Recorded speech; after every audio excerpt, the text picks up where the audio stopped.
State Bank Big Game.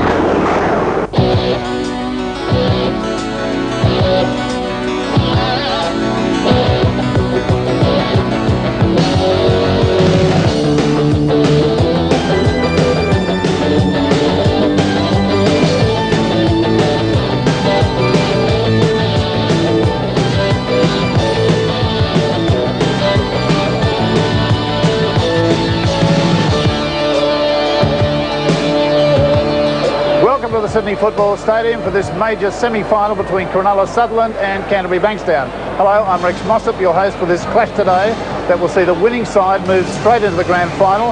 The loser will meet Balmain after their win yesterday over Canberra, and then the two will come together in the final next Sunday. Now, the Sharks and the Bulldogs have met twice this season in the Winfield Cup. First in round 2, Canterbury won 22-18, and then Cronulla reversed that result in round 17 by winning 18 points to 10. Yes, it's been a great second half to the season by the Sharks, unbeaten in their last 12 starts, and yet so many people want to tip against them in this semi-final. Maybe it's the lack of big match experience. Well, Alan Fitzgibbon has them behind the doors, telling him exactly why they can win. Barry Russell is the only player out of the top lineup, but it's still a very strong-looking team with Docking, Coleman, Eddinghausen, McGaw, Harris, Speechley, Quinn is at halfback, Hatch, Wilson, Miller, Staines, Porter and Diamond, with Alan Fitzgibbon the coach.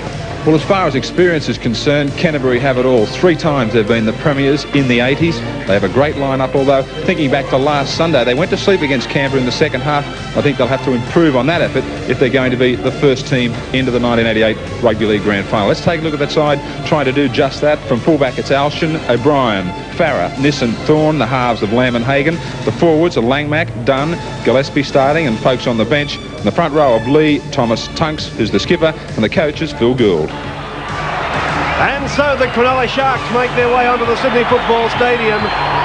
This is a huge test for them. They come through with flying colours. They'll certainly deserve to be premiership favourites. Speed to burn in the backs. They'll be hoping the rain stays away for the next 40 minutes. And here comes the playmaker, Gavin Miller.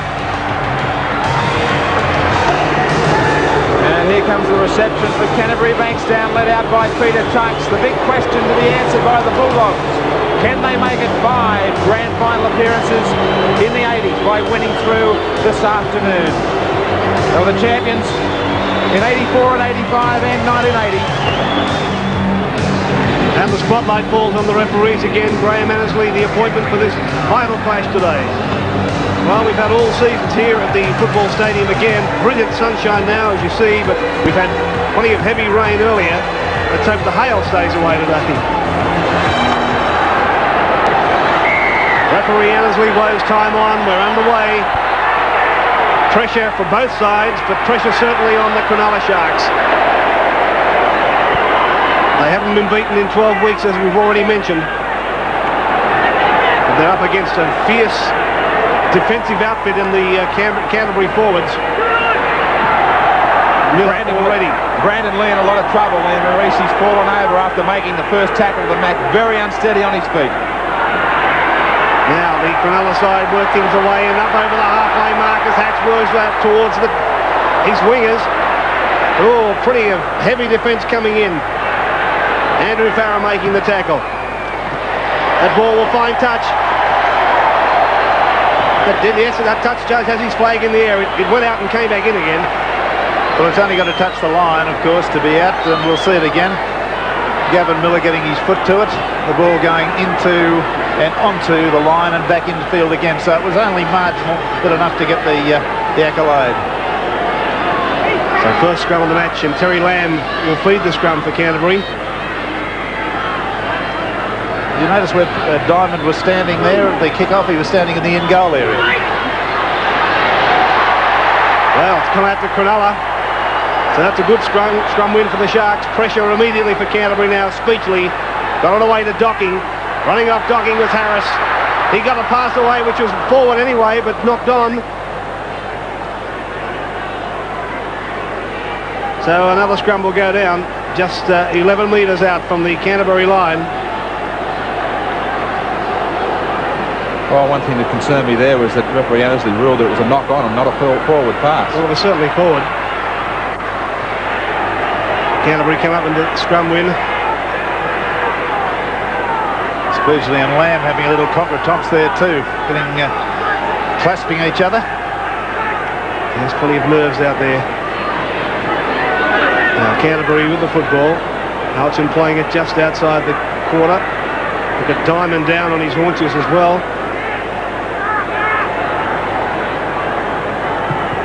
A clearing kick. Down to be picked up by Coleman. 35 metres out now from the Cronulla line. Docking 10 metres. Oh, look at that defence. Strong defence from Canterbury. Now Quinn. About 8 metres from the halfway mark. Diamond's back and trying to resume his place. Hatch got a short ball away, which was a hospital pass. I don't think that Michael Porter would thank him for that. Now Miller. Well wrapped up. Speechley again looking for touch. Alchin comes across to cover. Just inside his own quarter.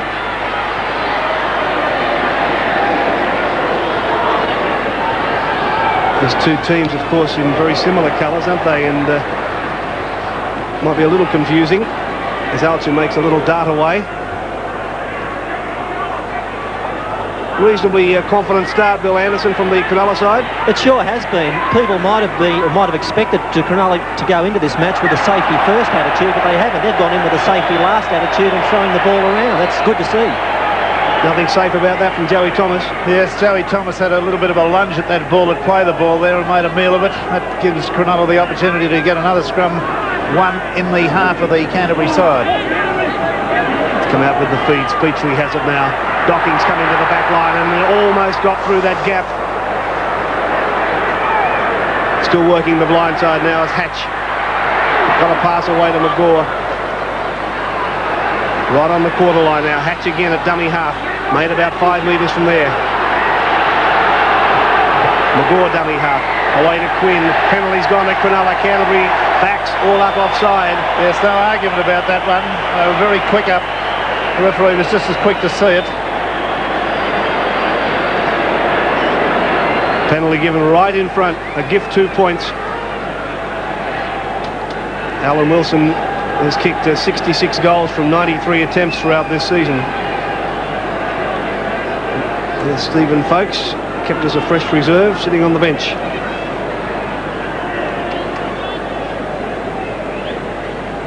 Must have been a tough decision for Phil Gould to make. Yes, I'd imagine it was, because Folkes is a great defender. There's no question about that. Very useful player.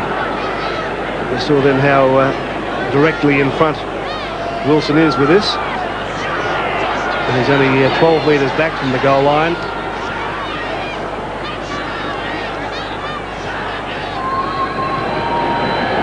And as you'd expect, he makes no mistake, so the Sharks take the early lead here at the stadium. It is Cronulla 2 and Canterbury yet to score.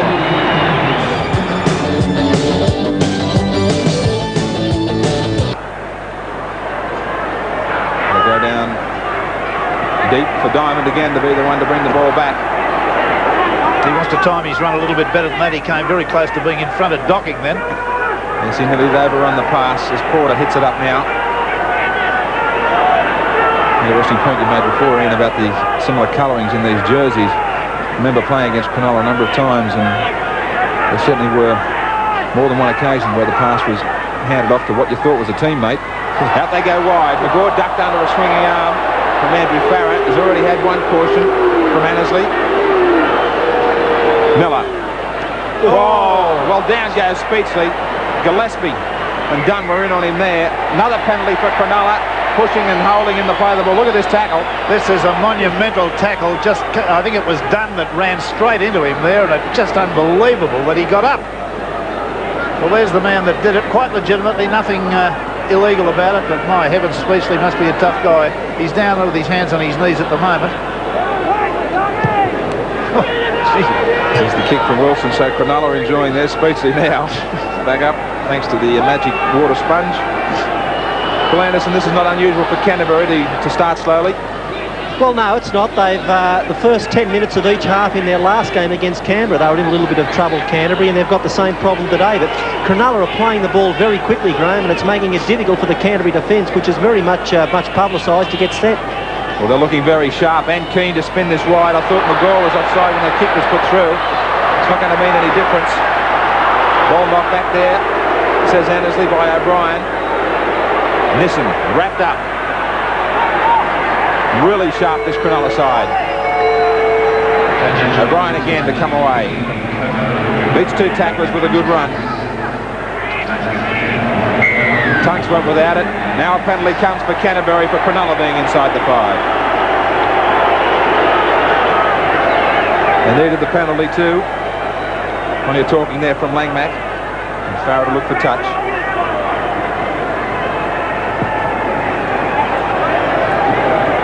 Running touch just short of his own halfway. Warren Ryan and the Balmain crew, Wayne Pearce, all looking on. The loser today, of course, meets them next Sunday. Gillespie running on the fringe of the rucks where he's always a danger. Good defence from Miller as he drives him back. Dunn. Standing a little bit flat, Canterbury, when they're coming onto the ball in the forwards. Farah. It was charged down by a Cronulla player. Well, he hasn't ruled any more tackles. Annesley. Get up. Langmack. Gillespie. Pushes it out the back for Thomas.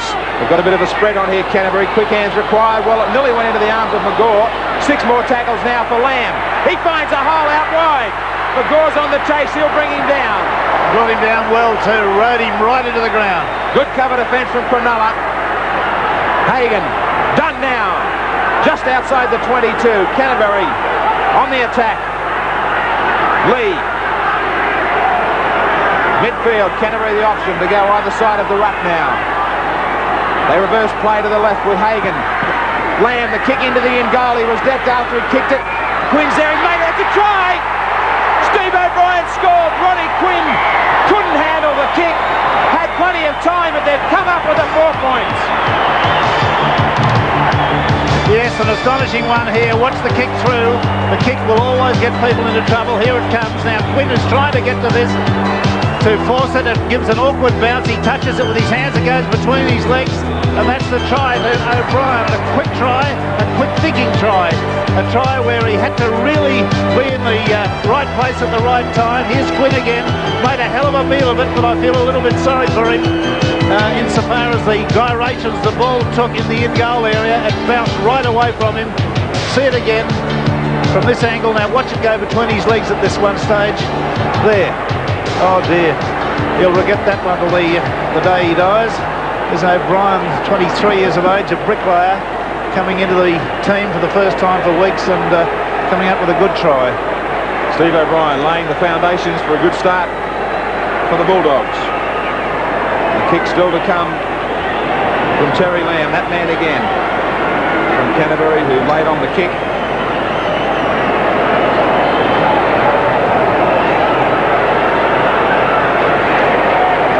The Bulldog supporters cheering Lamb on from out wide. Full war paint from the Bulldog fans. Ronnie Quinn in for the Rothmans medalist Barry Russell. Bad start for him. Lamb didn't seem to kick that too well. Does it have the legs now? Just gone wide. So the score will say that as it was, 4-2 in favour of Canterbury.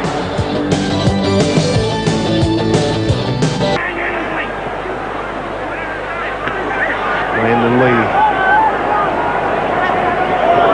Straight ahead he takes it, just inside, and he's hurt too, just inside Cronulla's half.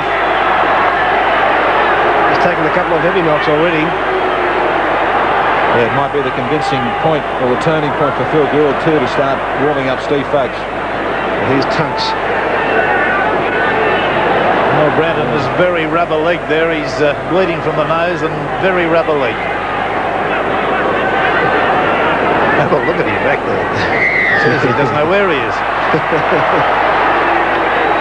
Yes, he is in trouble. Well, Canterbury come up with a penalty again.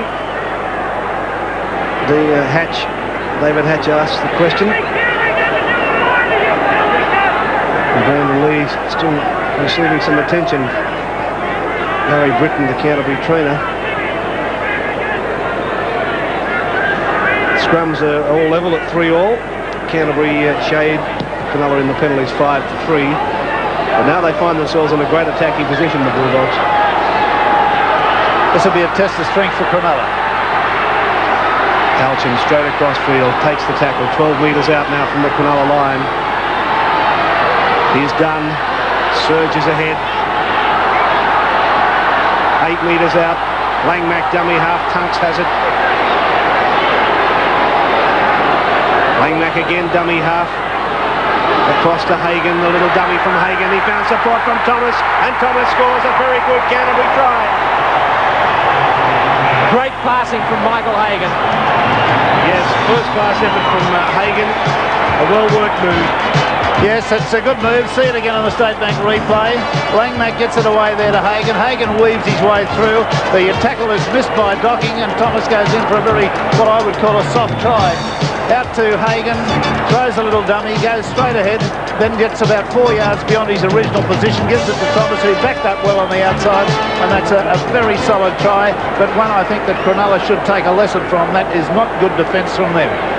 Terry Thomas, the try scorer. I noticed he had Terry Lamb outside him unmarked as well. Referee Mick Stone handled yesterday's semi-final. And Brandon Lee is coming off to go to the headbin, Bill, is he? Well, he's here. The doctor, Hugh Hazard's having a look at him now, and Steve Folkes hasn't moved to take off his tracksuit, but I'm sure that after this report from the doctor, they'll make a decision one way or the other. Well, there's movement now on the reserves bench as Stephen Folkes gets rid of the tracksuit. Meanwhile, Terry Lamb has other things on his mind as he tries to pilot this one between the sticks and does it successfully. So the Bulldogs move further in front, 10-2 over Cronulla. Brandon Lee into the head bin for a spell, and Steve Folkes warming up, already out there. Won't be long before he'll be straight into the action in the first touch of the ball as Wilson's about to get us underway again. And Cronulla with it all to do. Deep kickoff. Alshan, well taken by Nissen. Back to his feet. Oh, solid defence too from Staines. Very quickly they were down there. What a great take. Nearly lost his footing and went dead in goal. O'Brien.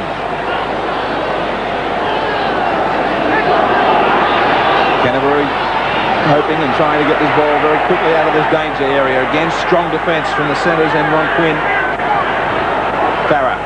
There's the kick off the side of the boot, that one. It's going to go straight down to Docking. Wrapped up by Folkes. So I said Cronulla have got it all to do, Bill. Well, they sure have. I think they could make an adjustment here, Graeme. Ronnie Quinn's come into this side as halfback, and you can see here he's taking the first pass. He's the sort of player that does command a lot of possession, but I think he's taking a bit of the gloss off Gavin Miller. I would be inclined to use Quinn at dummy half, which is where he is now, use Porter as an extra running forward, and get Miller to take all the first passes. Well, he took it on that occasion, but the ball was slow coming to him. He was easily wrapped up by Langmack. Staines now. Cronulla most definitely have to be the next scorers in this semi-final. Back for Wilson. Down it goes for Alshan. Well, that's useless, just kicking straight down his throat like that. He fumbled it, and still came up with a good run. Folkes was running from dummy half, straight into Staines. Canterbury very bunched at the moment. Hagan having a good start to the match, playing on that try for Thomas. Alshan, right down the middle. Good tackle low from Speechley. Farah again with the kick. This time it's away from Docking towards touch. It's going to stay infield for Docking. He had an opportunity to link up with David Harris. He didn't.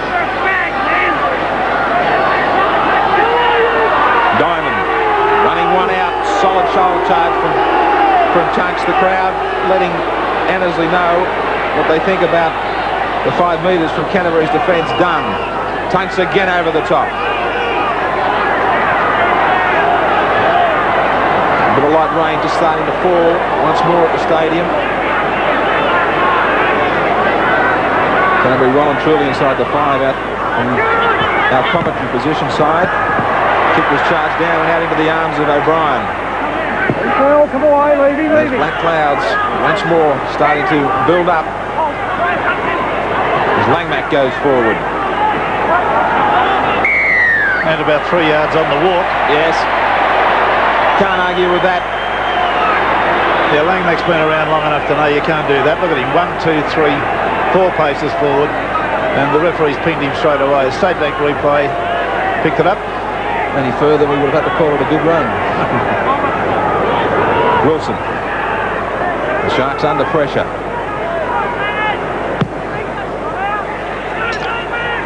Good touch. Now the crowd starts to set up a bit of a chant. And we'll see if the Sharks can produce something. Coleman, straight across field, straightens up now, into the arms of Thomas.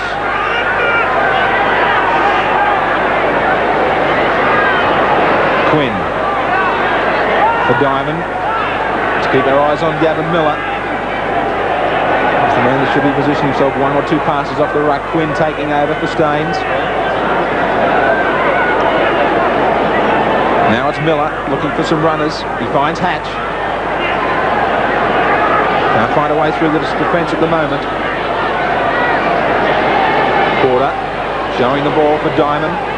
Last tackle and keeping it pretty close to the ruck. Haven't spread the ball at all. Now the kick straight across field from Wilson. Knocked back and then taken well by Thomas. It was a dangerous kick. He did well, didn't he? Almost connected a boot as he dived on that football as well. So the Bulldogs back in possession with O'Brien getting up towards the quarter line. Now Dunn. A one-handed pass away for Alchin.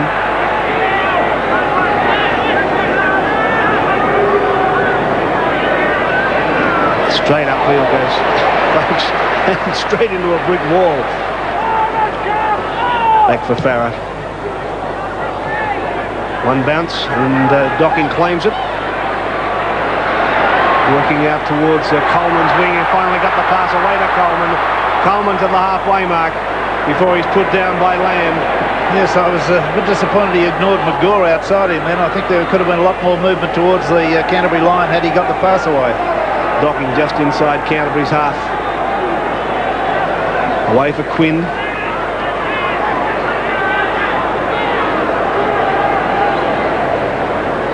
Now back for Gavin Miller. Getting that pass away. But Andrew Eddinghouse has been pretty closely watched so far. Penalty has gone to Cronulla. Offside play again from Canterbury. Well, one player who's not out there, and I'm sure that all Cronulla fans would dearly love to see him out there, is the Rothmans medal winner, Barry Russell, who's sidelined with Bill Anderson. Well, Barry, is it harder playing than it is watching or not? Oh, mate, I'd give anything to be out there, fair dinkum. It's just so hard to sit on the sideline. This is a very important part of the game, isn't it? Some 8 minutes before half-time, you've got a shot for goal now, but you have got to score next. Yeah, well, that's right, it can be very crucial. The team that scores next sort of is in a pretty commanding position, so, we've really got to score to keep in the game. OK, well, let's get back and see if you can. Yep, thanks a lot. Alan Wilson, the man who has the task of trying to get this between the sticks. He's 32 metres out and about 20 metres or so in from touch. There's where he's aiming. Now, I don't know whether he's praising somebody or what he's doing. I hope he's not praying for rain. Here's the kick from Wilson. Oh, gee, it's a good kick. Great kick from Alan Wilson. Keeps the Sharks in this game. It's Canterbury 10 and Cronulla 4.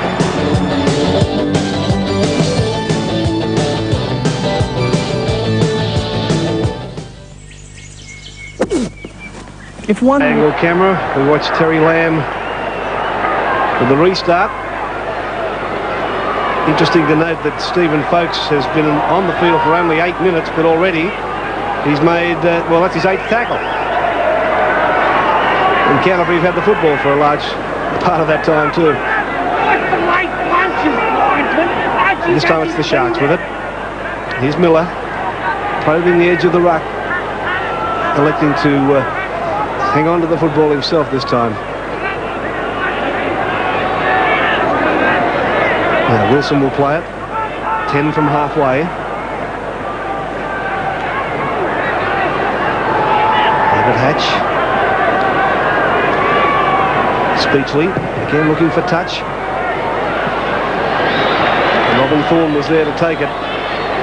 Good solid tackle from Eddinghausen on him. Farah. Well, the report from the dressing room is that Brandon Lee will not be coming back on the field. He's still very dizzy after that heavy knock. He's still there watching, but it doesn't look as if he's going to come out again. Stephen Folkes out there for the duration. Now here's Dunn losing the football. A knock on been ruled by Annesley. Yes, that was just one of those errors that comes along every now and again that he really had little to do with that. It mainly came from Dan Staines, who tackled him high, but that still made him feel a bit bad. Speechley with a kick down the blind side for Docking, who's on the chase. Steve O'Brien's rushing to get back and bouncing into touch. Something different, a bit of variety in the play from the Sharks. Yes, a good move too on the occasion of the first tackle. Just get the ball and reef it downfield. Got Coleman, a very fast wing three-quarter out there. He was somewhere near it, but the point was it went over the sideline. So here's an opportunity for Cronulla to get into the game again. Canterbury again to work play away from their own try line. It's Lamb to play it. Alshan. Gillespie will probably run from there as well. He does. Slowly but surely making their way up to the quarter line. This is an area where Cronulla really have got to put some pressure on the Canterbury kickers if they can get to them quickly enough. Well, they don't on this occasion either. Canterbury set themselves well. Farah, likewise a kick for touch. Spot on. Yes, Andrew Farah showing a good amount of strength with his kick. It's a low trajectory kick that I didn't think was going to go as far as it did, but it's gained him a good 38 metres there. They can play to within 8 yards of the Cronulla quarter line. Speechley picked that up well low. Harris joins into the back line. Docking, he was held, I felt, before he got the ball. The advantage has been played. McGaw's thrown a crazy pass. Geez, shades of Jackson yesterday. That was McGaw on that occasion. Just throwing the ball crazily forward. I mean, that is a really bad pass, dreadful pass, and he's an international. And a very dangerous period too, Rex. 3 minutes away from the break and Canterbury to come up with possession. Lamb is the man with it. Hagan. It's the handling errors all even. It's the Bulldogs though that had 2 tries on the board. Alshan again. And there it is. That's the result, 10-4 for Canterbury. Tunks flicked it out the back for Thomas. Langmack showed the ball. Still stands, still going Langmack. Standing now for the pass with Dunn. He took it, looking back on the inside, he can't get it away. Cronulla in trouble if Canterbury shift it left and quickly. Bad pass from the dummy half area. Tunks picks it up, straightens up. Offhands it for Langmack. Cronulla falling off tackles. They got numbers here. Oh, well, it's gone astray again. It's still play on, says Annesley. Back for Folkes. They seem to lose the great opportunity there. Canterbury Thomas quickly out of dummy half to pass for Dunn. He pushes it out the back. Hagan quickly out the Folkes stands. Lamb gets it out. Nissen must score if he can get out to the outside. Pass the ball. Well, he had an opportunity. He should have passed to Robin Thorne and it would have been a try. Well, a crazy bit of football there, but gee whiz, Folkes there, back to Lamb. The ball had gone through 7 or 8 passes before it got to this stage. Here's Nissen setting off, going for it really hard, and across comes Wilson, overruns him, and down goes Nissen hurt. Oh, gee, that was a crazy bit of football. Well, Thorne wasn't in shot there on the replay, but he was certainly just outside Nissen, who should have passed to him. Would have put Cronulla well and truly on the rack at half-time. We've got a minute, just over a minute to play out before the break. Back for quarter now. Maybe the minor premiers are still trying to get a few jinx out of the woodwork from laying off in the fortnight being the minor premiers. Well, to counter that, they've also had the opportunity to get everyone completely fit without any worries. So one thing balances out the other, doesn't it? Last tackle now for the Sharks, yes. Slowly to his feet, Wilson. Back for Miller on a short line. Down to Thorne, tried to trap it with his foot. Rolling into touch, knocked back in and forward. Knock on and touched by Canterbury. So they'll have time for a scrum, Cronulla. Yes, a bit of football here that Thorne tried to knock the ball back infield. It went there to Alchon and then he's gone over the sideline, touched the ball, knocked it forward as he did so. So it now comes up as a Cronulla scrum feed on the quarter. Well, he did knock the ball on and the scrum would have gone down anyway, but I can't see how the touch judge ruled that he was in touch anyway. In comes Docking. Great defence from O'Brien. Really did need that too, Canterbury. They were stretched. The kick from Eddinghausen taken by Thomas. 10 seconds to be played out before the half-time siren. Only one tackle left in it as Thomas is so slow to his feet now. Gillespie, he'll die with it, and that'll be the end of the section for the first 40 minutes. And Canterbury, once more through a very strong first half, go to the break with a solid lead, 10-4. Canterbury's tries have come from O'Brien and Thomas. Goals to them, Lamb 1 from 2. Cronulla have got 2 penalty goals from 2 attempts to Wilson, 10 points to 4. I feel we're in for a very, very open and hard-fought second half with Canterbury probably the favourites at this stage. But we'll be back in just a moment with all the action of that.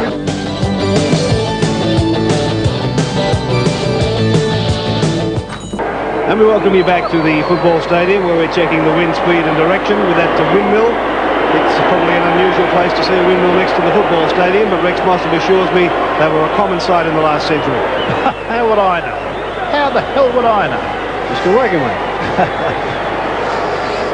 Wonderful shot of the stadium with the scoreline of Canterbury 10 and Cronulla 4 as we're set for the second half. Balmain boys never cry. In fact, they're having a good time sitting back watching the proceedings today. They play the winner in the final next weekend. They play the loser next weekend. The winner straight into the grand final. So as Alan Wilson prepares to restart, what's the word from the dressing room, Bill? Well, there are no changes to either side, but the Cronulla coach, Alan Fitzgibbon, he stressed the need for his side to improve their field position by use of a kicking game and getting their forwards to work harder. Phil Gould was very happy, but I must say, following last week's game against Canberra, he did stress the need for his team not to be complacent and leave it in the dressing room in this first 10 minutes. Okay, underway with the second half. Folks takes the kick-off, immediately gets it away to O'Brien. And in that first half, Cronulla made 128 tackles, Hatch and Speechley the best. Canterbury only had to make 105 with Langmack and Tunks showing the way. Folks takes it up, 32 metres out from their own line. Tunks, good run from Tunks. 10 metres from halfway. Back for Farah. Docking comes across to cover this on his own quarter line.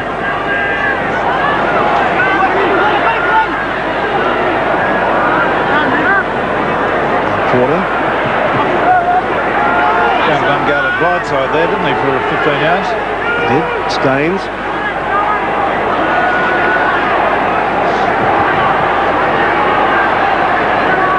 Adam Miller. And the pass away to Diamond.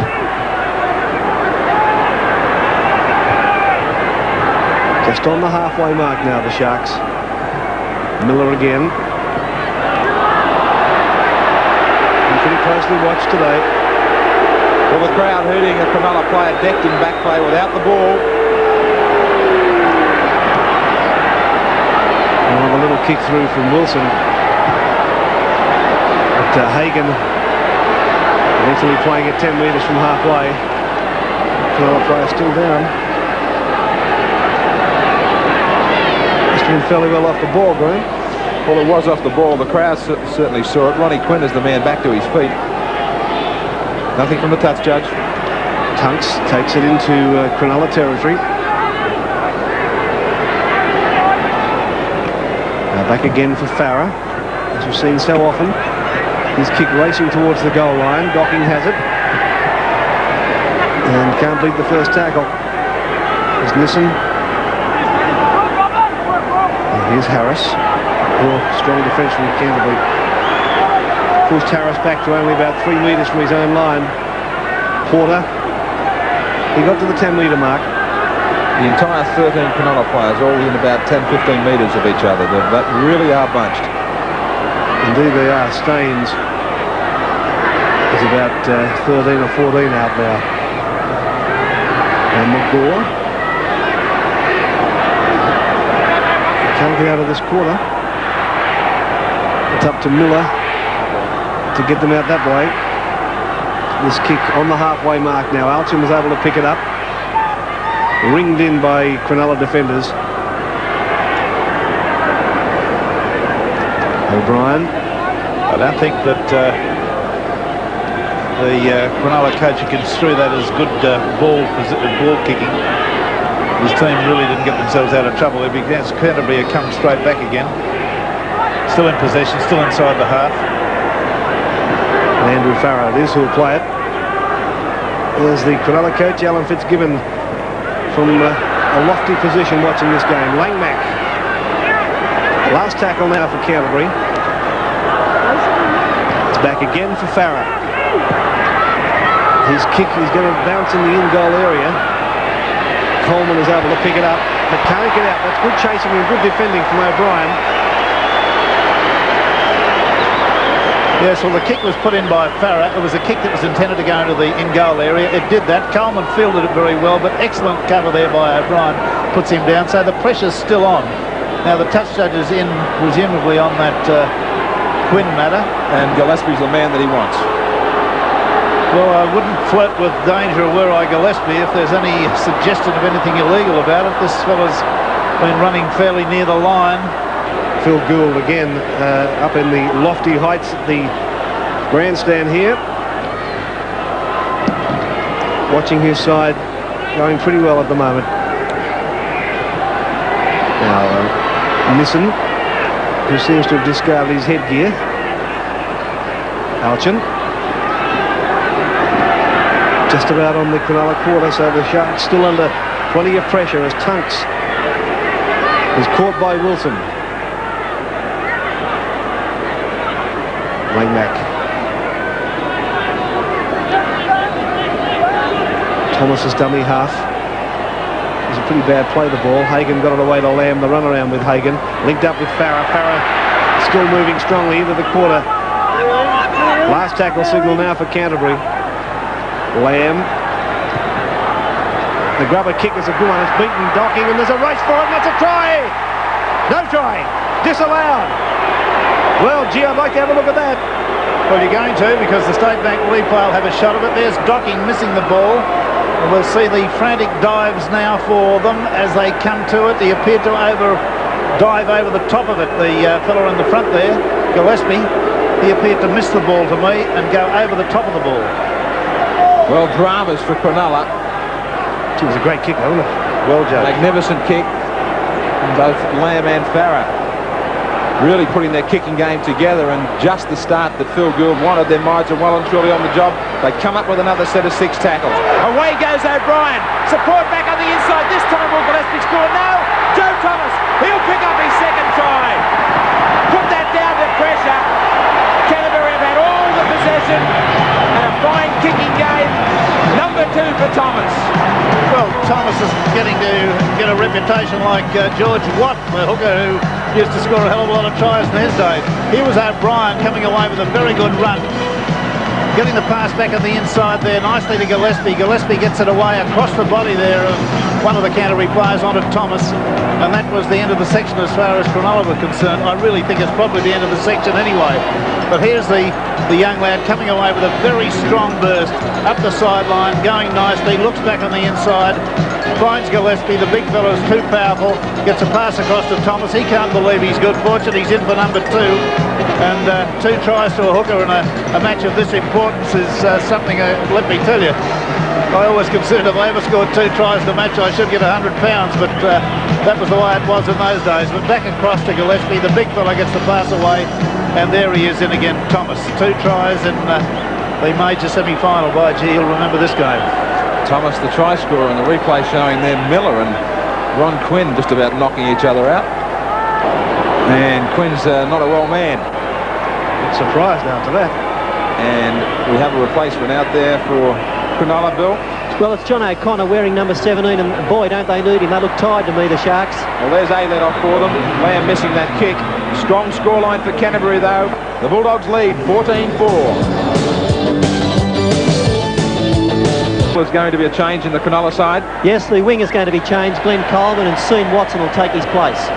Bill, the number of times I keep saying that I'm looking for Eddinghausen and McGaw to come into it. They are running one out, but very few times are they running or working together. Well, the ball's not going to get out that far, is it, Graeme? It's a little bit slick on the surface here, and the Canterbury backs are coming up very quickly. What they've got to do is get in tighter to the rucks and work off their forwards. They're doing the work of the forwards rather than let them create something and then run into a space off them. And a knock-on from the Sharks and another change, Bill. Malcolm Wheeler in 26 and Craig Diamond exits. And there's Wheeler. And there's Diamond. Canterbury. Important scrum, this one. Come up with possession. Hagan.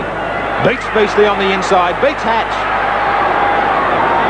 Just outside the quarter line. More pressure now for the Sharks. Langmack showed the ball through the dummy. Canterbury tactics around this area of the game have always been to head towards the posts and maybe set up Terry Lamb for the field goal. Thomas. He's 2 passes off the ruck at the moment, Lamb. They might use one more tackle than bring him in. Here's Hagan. Lamb. Out for Farah. They go wide. Nissen. Well, it's last tackle. They've gone away from the posts. Lamb might look for the in goal to try and keep the pressure on. He does that over the head of Eddinghausen. Will sit up well for him. Can he get out of there? There's Thorne. He did well. But now plenty of territory ahead of this Cronulla side. And as we've seen so often now, the Sharks hemmed in their own quarter. And, well, lost the ball here. And they were looking for a penalty, but referee Annesley's in for the scrum down. Talk about vital scrums coming up. Yes, that was another costly mistake from the Sharks, and we've seen a few of them today. Canterbury get the feed. Lamb has it now to Hagan. And once again, Canterbury on the attack inside the Sharks' quarter. Alchin goes for a little scurry down the blind side. 10 metres out.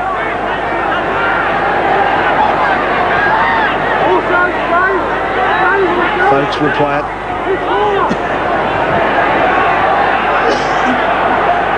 Hagan going back for Dunn. Dunn pulled down only 5 metres out from the Cronulla line. Kick ahead from the big front rower, and he's in to score. They made it look easy. Peter Tunks.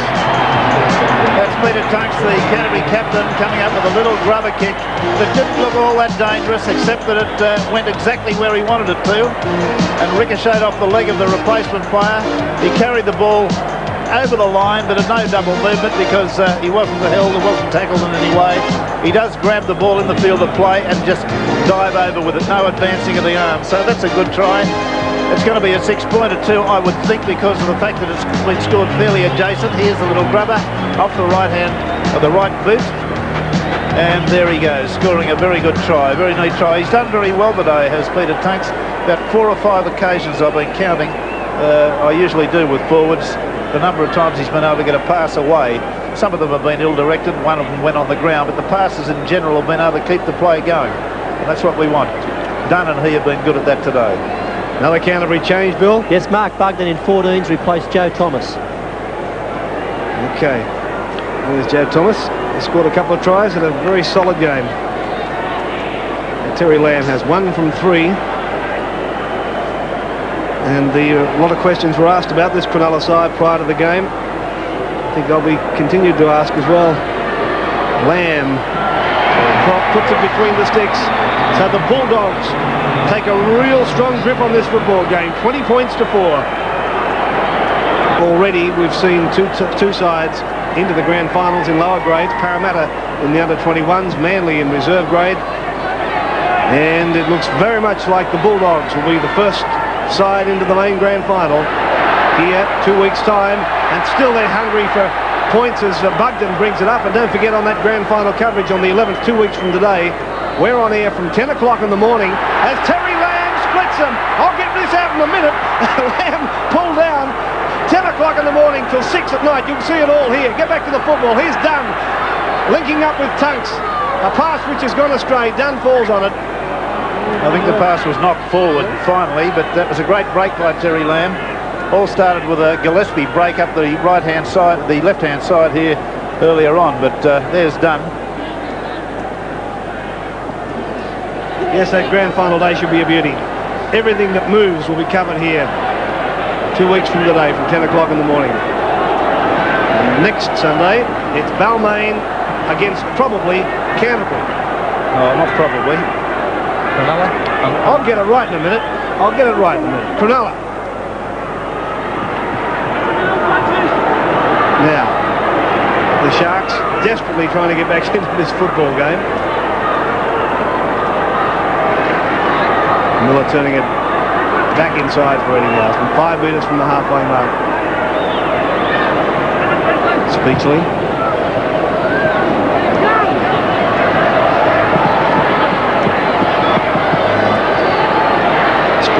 Well, he's missed a tackle. And Thorne's lost his boot. It's all happening. There it is, back there about 20 yards. we got a director with a sense of humour, I can tell you. Back for his boot. Out it goes for Hagan, for Dunn, still pumping out all the heavy stuff up the middle. And away goes Hagan. He's going to have plenty of support. He's got Alston on the outside. Well, it was a line ball that passed. And Terry Lamb, always there, is going to pick up the try. The Bulldogs fans are celebrating their way into the 1988 Rugby League Grand Final. Yes, a couple of what I would consider marginal passes here, but we'll see again on the replay. Dunn starts it all. I've got a very bad microphone here. I can hear it clicking as I'm talking. Maybe you could keep the commentary going. Well, it goes to, that's the pass there that looked maybe a touch forward from Hagan. And Terry Lamb, always there to sniff out a try. What a confident side it is at the moment. It's Dunn, the man that took the ball up, and setting up what has become the second try in just 4 minutes for Canterbury. He's had a big game done. So's this man Hagan. What a decision. Should Steve Mortimer, and he will be available for the grand final, but has to confront Gould.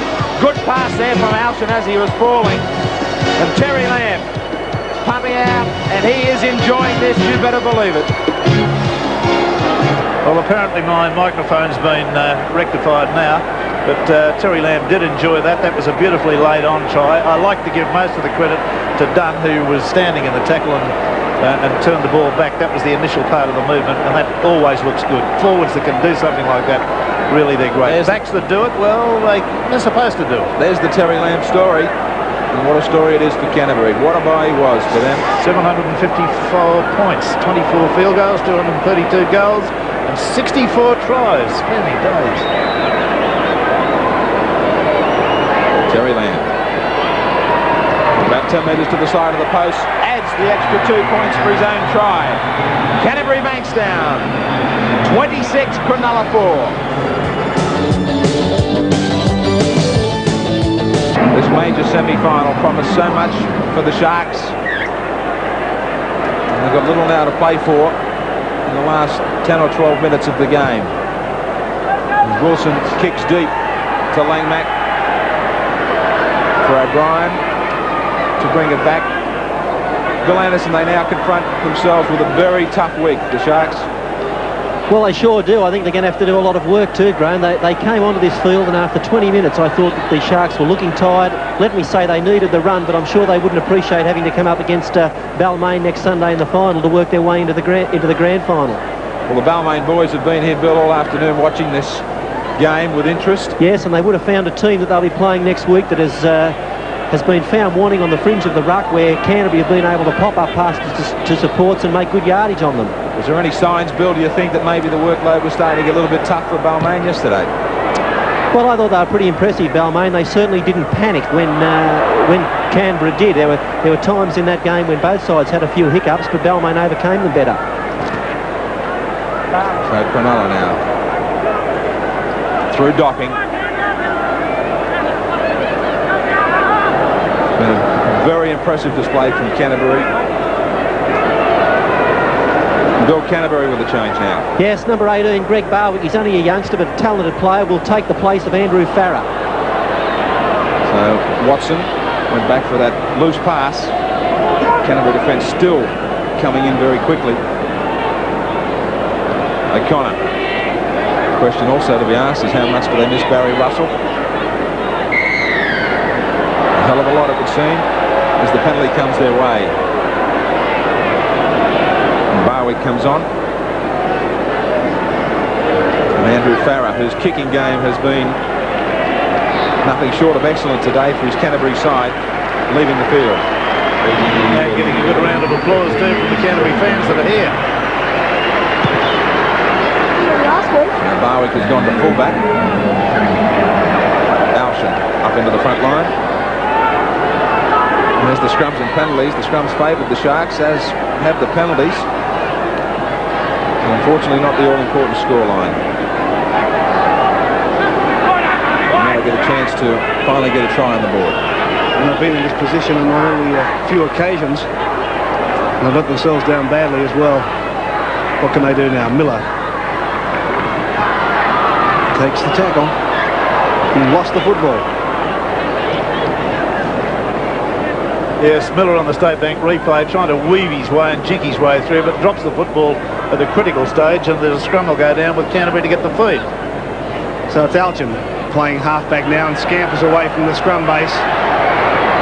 Caught by Hatch.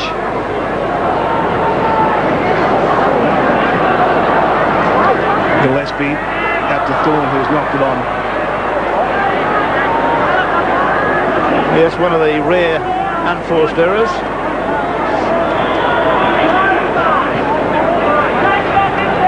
The scrum is just outside the Canberra quarter, worked by O'Connor for Cronulla.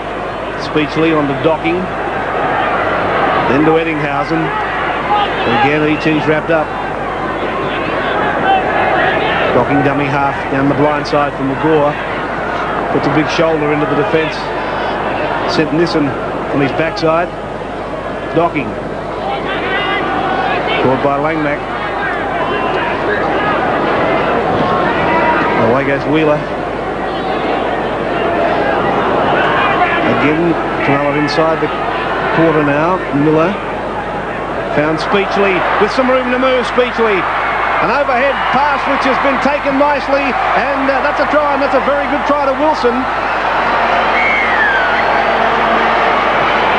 Well, suddenly there was a hole in the Canterbury backline out there. I don't know whether it's Barwick that's missed the tackle, but there was a dreadful big hole there suddenly appeared. Speechley got the ball, lobbed it over the top there, as you'll see. And it's Wilson standing out wide among the backs who scores the try. He's tackled by Barwick as he goes over the line, but there was an awful big hole in the Canterbury defence around about this stage. Eddinghausen sprinting like blazes to get into the move, expected to get the football, was taken out of the play. Wilson gets it and goes in and scores a try. That's a good one. But much too late, of course. The game is well and truly gone. The horse is bolted.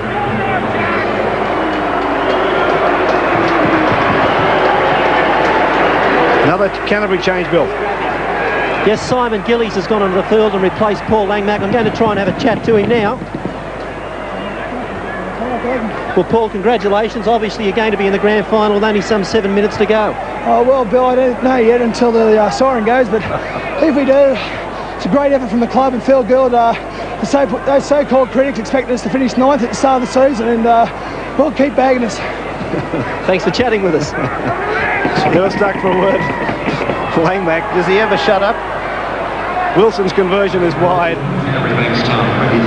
So the score now with Cronulla 26 and Cronulla 8.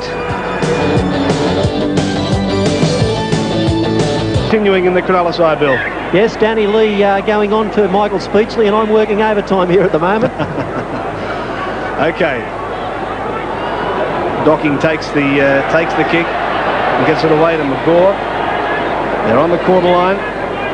He'd be a very happy man, Phil Gould, because the Canterbury side set to be first into the grand final.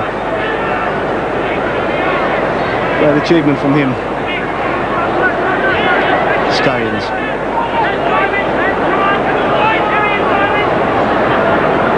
Now Miller. Got it away to O'Connor. He's only a few metres from the halfway mark now, O'Connor. Hatch runs from dummy half. Gee, that's easy yardage too for Hatch, isn't it? Yes, they've come up with a good game in the last two play. The ball's about 30 metres. Last tackle for the Sharks. And here's Eddinghausen with a pass back inside for Porter. Porter got one away for O'Connor, who's gone without it. Terry Lamb, that's a changeover. Terry Lamb will play it. O'Brien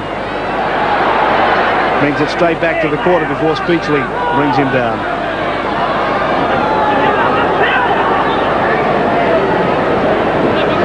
Gillespie.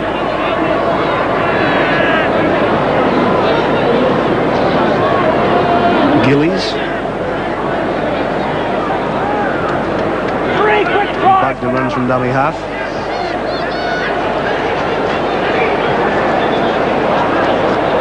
Well, there's a good shot of Phil Gould and Paul Langmack, realising that they've just about reached their goal for the year. Phil Gould's first year as a first-grade coach, marvellous achievement. The side's into the grand final. And they'll be playing either Cronulla or Balmain. And what a final that will be next Sunday. Of course, you'll see it here from 6 o'clock next Sunday. Done. Away he goes again. What a powerful man he's been for Canterbury today. Alshan, likewise. Just wonder how much short of a gallop this Cronulla side was. Speechley is off, and there's Danny Lee over the top on Gillespie. O'Brien back for Alshan and Lamb. Line deep Canterbury. Hagan showed it. Went up the middle. Back for Lamb. Couldn't pick it up on the run, and Cronulla will come up with it. Docking.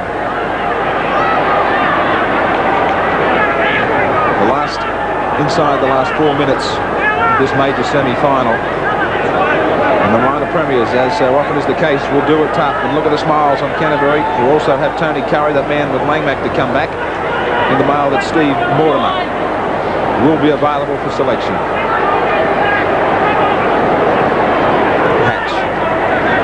Alan Wilson being helped from the field, so for Cronulla's sake, now he's going to go back into the play. For Cronulla's sake, hopefully they don't come out of this match too badly as far as the injury scale is concerned. Bugden. There's Mortimer. Just letting Phil Gould know that he's still around. You stay there. We're on our way to the grand final, says Phil Gould. Just get the strapping on the arm now, he says. Bugden.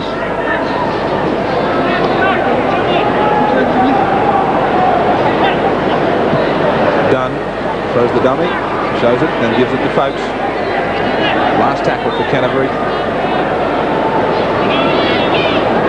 Back for Lamb. Ladies and gentlemen, just one final reminder that anyone down for Docking. Watson.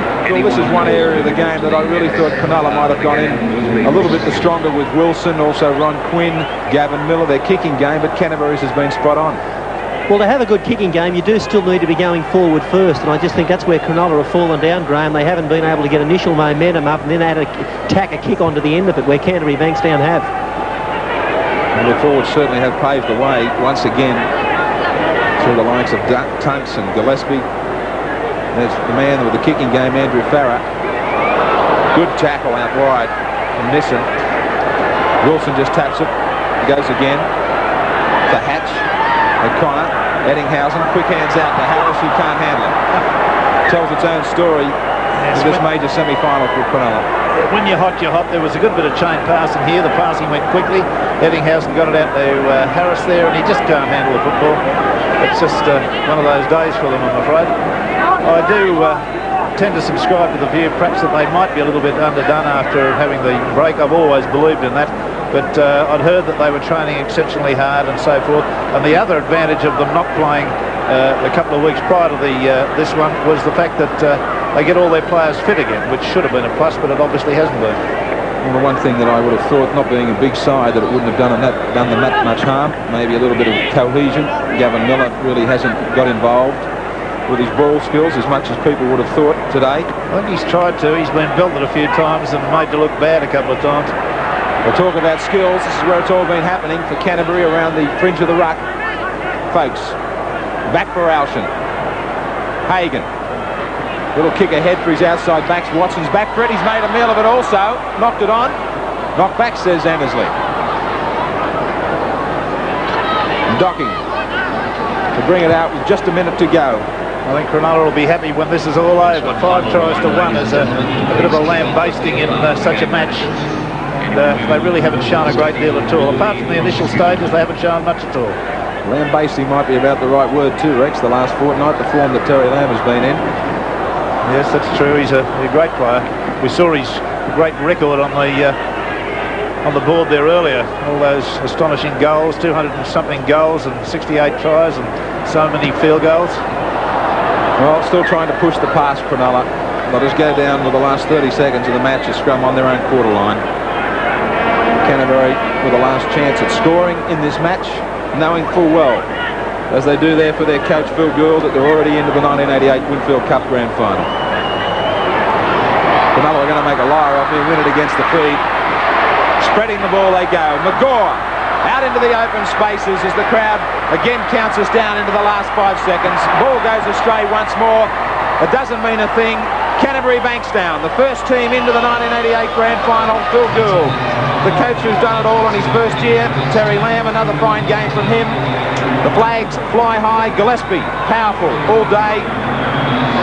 Their forwards led the way, and the fans are letting Balmain and Cronulla know what they really think about Canterbury's chances.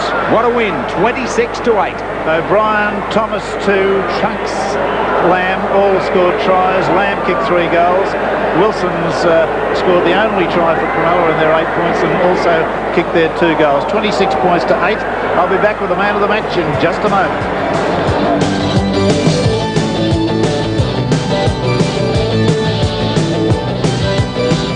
Rob? Straight into the grand final, a very happy skipper Peter Tunks is our State Bank man of the match. Possibly Canterbury's best performance of the year?